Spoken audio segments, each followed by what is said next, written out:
Aquí estoy de nuevo con ustedes, mis queridos hermanos y amigos, que se dan cita conmigo para la programación de este día. Bien, es para mí un gozo introducirte a nuestro ministerio. Nuestro ministerio es único por su énfasis en la enseñanza. Nuestro propósito es llevar a cada creyente y presentarlo perfecto en Cristo Jesús. Eso fue lo que nos dijo el apóstol Pablo, que su gran lucha era por presentar a cada creyente perfecto, completo en Jesucristo. En este momento queremos hacer énfasis en la enseñanza que tenemos para ti en este día. El tema de hoy es salvos, siempre salvos. Esto es un tema maravilloso, naturalmente mal entendido. Queremos compartir contigo a ver si salvo, siempre salvo se presta como una licencia para pecar. En sí, vas a poder ver por qué nosotros enseñamos así, por qué creemos que la salvación es eterna y para siempre. Así que, ¿por qué no pasamos a la parte más importante de esta programación? Es la enseñanza de la palabra del Señor. Te invito al próximo paso. Bien, como les invité, al tema de hoy es salvos, siempre salvos. Nuestro ministerio es conocido por esa terminología y naturalmente yo entiendo que es una terminología que se presta para pensar en una licencia para pecar o para vivir vidas desordenadas, vivir vidas liberales. Sin embargo, yo personalmente hace años que Dios me reveló estas cosas y he visto que compromete a uno más con vivir vidas santas y de buen testimonio. Como les he dicho antes, todo lo que enseñamos lo presentamos con la Escritura. Por lo tanto, yo voy a intentar presentarte las Escrituras. ¿Por qué razón creemos así? Créeme que es una convicción muy personal nuestra y lo hacemos en base a que pensamos y sabemos que honramos a Jesucristo dándole el valor a esa sangre derramada en la cruz del Calvario. Bien, nuestra primera escritura es Hebreos capítulo 12, verso 5. La Biblia dice que hay tres formas que Dios trata con los creyentes. La primera es la disciplina, el castigo o aún el azote. Eso es lo que nos habla Hebreos capítulo 12, verso 5. Y lo que eso significa es que cuando Dios toma por hijo a una persona, y fíjate lo que dije, al que Dios toma por hijo, al que Dios recibe por hijo, uno no se puede hacer hijo por su propia voluntad. Cuando Dios te toma a ti por hijo, la Biblia dice en Juan 8:35 que el hijo sí permanece para siempre en la casa. El esclavo no, pero el hijo sí. El bastardo no, pero el hijo sí. Ahora, una vez Dios te llama a estos caminos, tú naces de nuevo. Tu posición, como te dije en el estudio anterior, tú estás perfecto con una sola ofrenda, has pasado de muerte a vida, has sido libre de la potestad del diablo, estás sentado juntamente con él en lugares celestiales. Así que has entrado al reino de Dios, como dice Colosenses 1:13, que fuimos librados de la potestad de las tinieblas y trasladados al reino de su Hijo amado. Ahora estamos en el reino, ¿podemos vivir como nos da la gana? Bueno, vamos a ver el regulador de Dios, el catalítico de Dios que Dios usa para regular nuestras vidas. La Biblia dice que Él, como mencioné antes, disciplina, castiga o azota. Nosotros podemos ver el primer aspecto, disciplina, es un privilegio de todos los hijos de Dios. De hecho, todos nosotros siempre estamos en disciplina. La Biblia dice que todos hemos sido participantes de la disciplina de Dios. El Salmo 93, verso 12, dice, bienaventurado aquel varón que Dios disciplina para hacerlo descansar en los momentos de aflicción. Así que la disciplina de Dios es una etapa donde yo estoy en disciplina, tú estás en disciplina, toda la iglesia está en disciplina, porque disciplina viene del término instrucción. Dios siempre nos está dando instrucciones a aquellos que Él toma por hijo. Por lo tanto, esto no es un insulto caliente de hermano, usted está en disciplina. Ustedes decir, gloria a Dios que estoy en disciplina, porque esas son las garantías de la posición de hijo. Malo que no estuvieras en disciplina, porque solo los hijos y los hombres de Dios dice que todos hemos sido participantes de ella. El castigo, una que otra, todos hemos sido participantes. Podemos ver en Primera de Corintios 11, verso 32, hablando de los rudimentos de la doctrina de Cristo, dice que los que están en los rudimentos de la doctrina de Cristo, por no saber discernir bien lo que significa el cuerpo de Jesús, dice que muchos duermen, otros han muerto, otros están enfermos, y la Biblia dice que si no juzgamos correctamente, no somos castigados por el Señor. El último término es el más difícil, que es el azote. Pocos creyentes han llegado aquí. Aún en el Viejo Testamento, Sansón fue azotado porque murió prematuramente. Naturalmente vemos en Hebreos capítulo 11, en los héroes de la fe, que Sansón no perdió su salvación, fue salvo. David, ese de milagro no pasó por azote al él cometer los pecados que cometió. Sin embargo, Dios siempre estuvo llevándolo a disciplina, a castigo. Usted sabe cómo David sufrió con sus hijos, como líder de la nación, fracasó en su vida espiritual, fue un fracaso también. Sin embargo, la Biblia dice, el apóstol Pablo dice, que si aún nosotros no permanecemos correctamente en las cosas que debemos hacer, dice que aún seremos salvos así como por fuego. Primera de Corintios capítulo 3, verso 15, dice que aún seremos salvos, aún así como por fuego, pero la salvación no se puede perder bajo ninguna manera. Yo creo que el caso más claro y aún más doloroso es el de Primera de Corintios capítulo 5, verso 5, donde un creyente, un nacido de nuevo, en la iglesia a los hermanos corintianos, ellos, aunque eran líderes carismáticos y se manifestaban los dones espirituales, una congregación de dones, de maravillas como hay hoy, iglesias así. Sin embargo, cuando llegaron a un caso como este, que este hombre estaba en fornicación con la madrastra, ahí no había sabiduría. Aunque ellos eran carismáticos y eran creyentes del poder de Dios, carecían de este conocimiento. Por eso es que yo hago tanto énfasis en el conocimiento, pues yo soy carismático, yo creo en los dones espirituales, no solo los creo, los poseo. Y entonces, pero si tú no le añades el conocimiento, cuando te toca un caso, como en el caso de Primera de Corintios 5:5, que este joven estaba en fornicación y era creyente, la iglesia no encontró caso, llamaron a Pablo. Pablo, ¿qué nos hacemos aquí? Pablo parece que le sacó en cara y dice, ahora quieren mi opinión. Se recuerdan que en Primera de Corintios 3 dice, yo no pude hablaros como espiritual en mi primer viaje, pero ahora como están metidos en este problema, ahora me llaman. Pues mira, a ese hombre, si persiste en esa condición, vamos a entregárselo a Satanás para la destrucción de la carne, a fin de que el espíritu sea salvo en el día del Señor Jesucristo. Quiere decir que aún un creyente, fíjate, en esta condición que está en fornicación, no puede perder su salvación.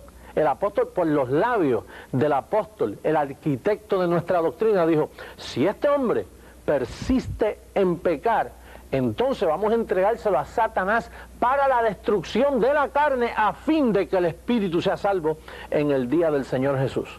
Naturalmente usted sabe que a veces aparecen escrituras, pastor, ¿y dónde usted deja a Gálatas capítulo 4 y 5 cuando dice que los adúlteros y los que practican tales cosas no heredarán el reino de los cielos? Bueno, bien claro lo dice, los que practican. El que ha nacido de Dios, la simiente permanece en él y no puede practicar el pecado.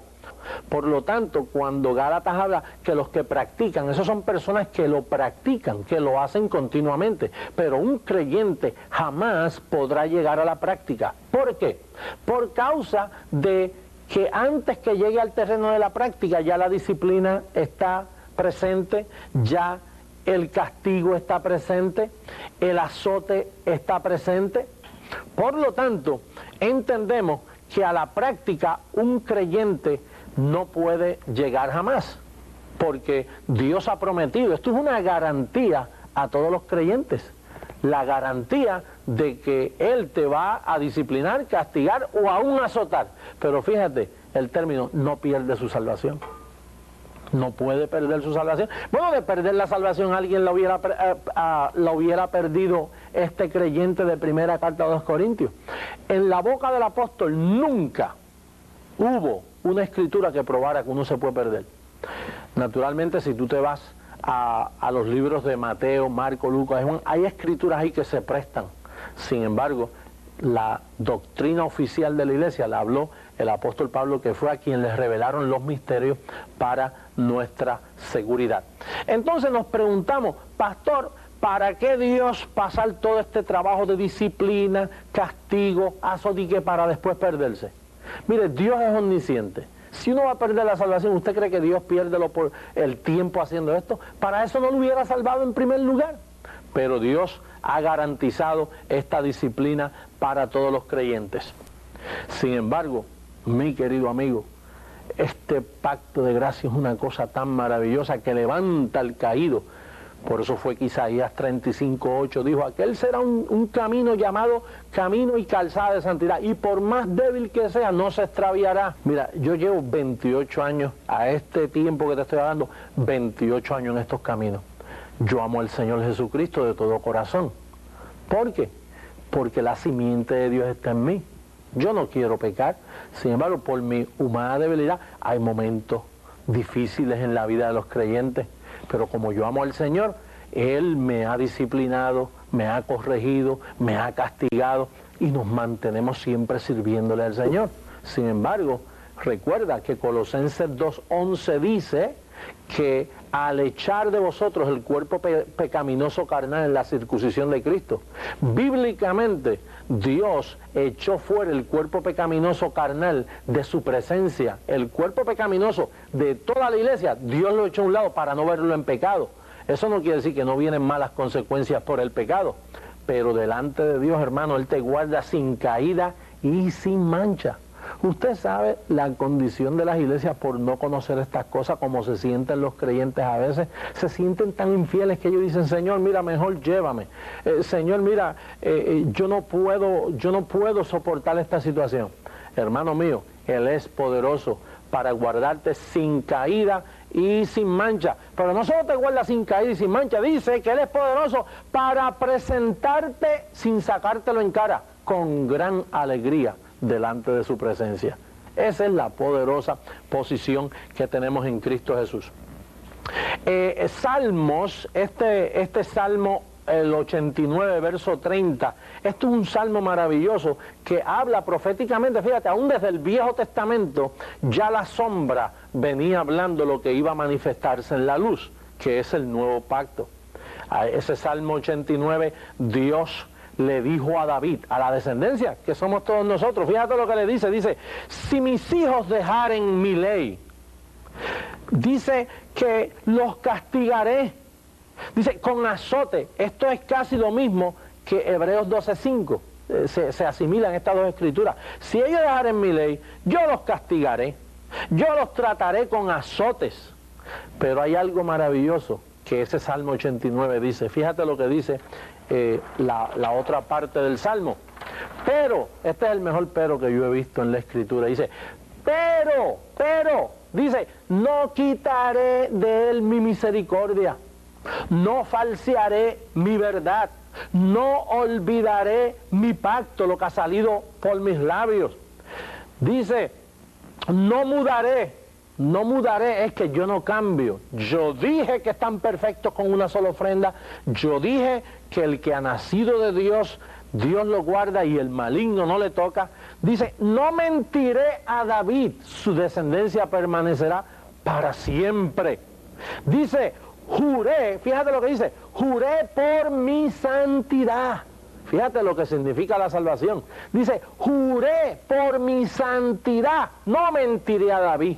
No cambiaré mi pacto. Lo que ha salido por mi boca, juré que una vez salvo, siempre salvo. Eso es lo que significa. En hebreo, esta escritura maravillosa, Hebreos 6:13, dice, por dos cosas inmutables, que es imposible que Dios mienta. Hay dos cosas inmutables, que es sus promesas y el decreto. El nuevo pacto es un decreto que Él ha jurado por su santidad, que Él te va a mantener firme para siempre. Sí, mi querido amigo, esto no garantiza libertinaje.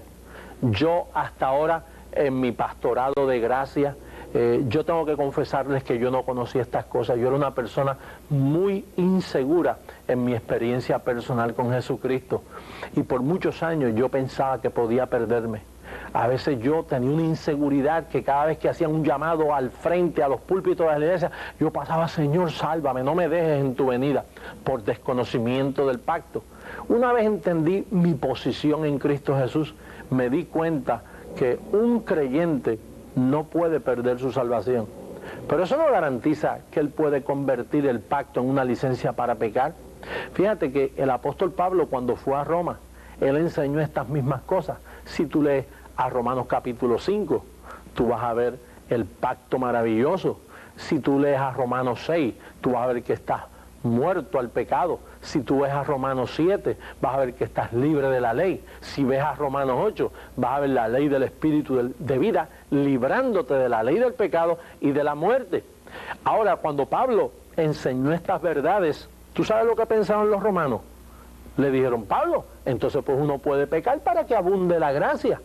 Y entonces en el capítulo 6, verso 1 dice: ¿qué pues? ¿Pecaremos para que la gracia abunde? En ninguna manera. Fíjate, no hay manera.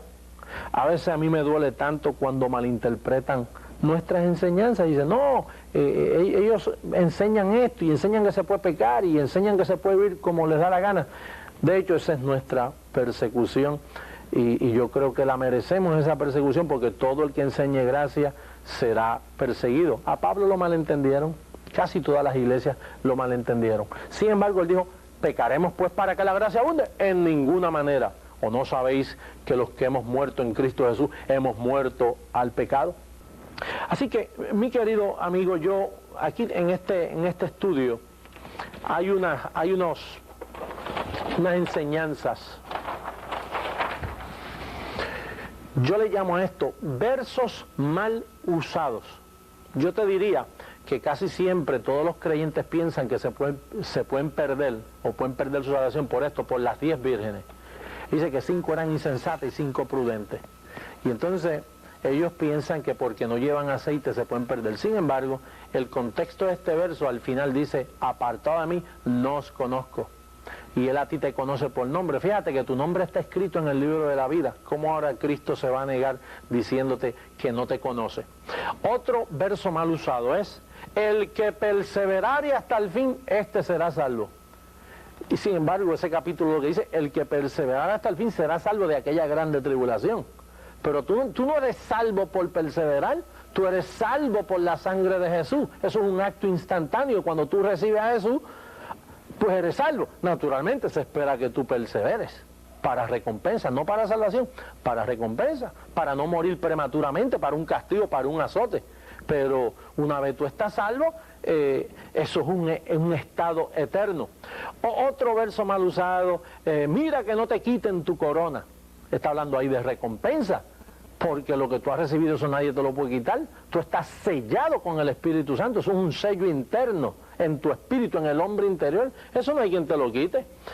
También un verso mal usado es: el espíritu inmundo que vuelve. Hay personas que por desconocer las enseñanzas del apóstol Pablo, pues cuando leen a Mateo, dice que aquel hombre que el espíritu inmundo salió, vuelve y encuentra la casa barrida, vacía, adornada. Y entonces vienen 7 espíritus peores. Sin embargo, cuando termina esa escritura, dice: así acontecerá a esta perversa y maligna generación. Cristo nunca te trata a ti como perversa y maligna generación. Él te trata a ti como linaje escogido, nación santa. No podemos malinterpretar la escritura. Otra parte más que no entiende es: por cuanto no eres frío ni caliente, te vomitaré de mi boca. Y eso simplemente lo que dice es que por cuanto no estás en gracia ni estás en ley, estás en tibieza, te vomitará de su boca. Sin embargo, el próximo verso dice: yo al que amo, a ese disciplino y corrijo. Está hablando con sus hijos. Otro término es: el que venciere, lo vestiré de vestiduras blancas. y no borraré su nombre del libro de la vida. Fíjate, dice, el que venciere, y que tú eres, mi querido hermano, en Cristo Jesús. Tú eres más que vencedor. Y en el término te vestiré de vestidura blanca, tú estás más que vestido, tú estás perfecto en Cristo Jesús con una sola ofrenda. Todos tus pecados están perdonados. Dice que por Él nos ha sido hecho santificación, santidad ha sido hecho a tu vida. Así que ese término de Apocalipsis 3:5 no se puede utilizar. Y cuidad vuestra salvación. Mi querido amigo, la Biblia no dice cuidad, dice ocupaos en vuestra salvación. Bueno, ya nuestro tiempo ha llegado a su final. Me toca en este momento invitarte para nuestra próxima programación. Recuerda que tú eres uno que ha sido bendecido con toda bendición espiritual. Así que te espero la próxima vez en esta nuestra programación Creciendo en Gracia.